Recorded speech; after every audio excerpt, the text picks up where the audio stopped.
Hello hello hello বন্ধুরা, কেমন আছো তোমরা সবাই? আজকে আমি আবার চলে এসেছি আর একটা নতুন ভিডিও নিয়ে। এই যে আমরা একটা জায়গায় যাচ্ছি বলে বেরিয়ে পড়েছি। তো দেখো তো তোমরা জায়গাটা চিনতে পারছো কি না? এনিয়েস, আচ্ছা আমি বলে দিচ্ছি, এটা ফুচকা পাড়ায় চলে এসেছি, যেখানে বেশিরভাগ প্রত্যেকটা বাড়িতেই বলা যায় যে ফুচকা বিক্রি হয়। তো ফার্স্টে আমরা এসেছিলাম রানী আসমণি ঘাট, যেটা সেখানে এসেছিলাম।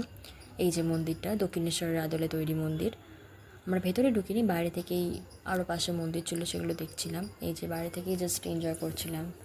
তারপর আমরা মেনলি চলে আসলাম ফুচকা খেতে, যেটা মেন অ্যাট্রাকশান আমাদের। এই যে পেঁয়াজ কাটছেন কাকিমা, তো এক এক করে পাতা দিয়ে দিল। মানে আমি এখন ভিডিওটা বানাতে বানাতে আমার জিভে জল চলে আসছে, এতটাই পছন্দ করি ফুচকা খেতে। তো এই যে খাওয়া স্টার্ট করব, কাকিমা আলু ঠালু মেখে রেডি করছেন সব, তারপর আমাদেরকে দেবেন খেতে। মানে জাস্ট এটা আমরা খুব ভালোবাসি, সবাই খুব ভালোবাসি খেতে। তো দেখা হচ্ছে আমাদের নেক্সট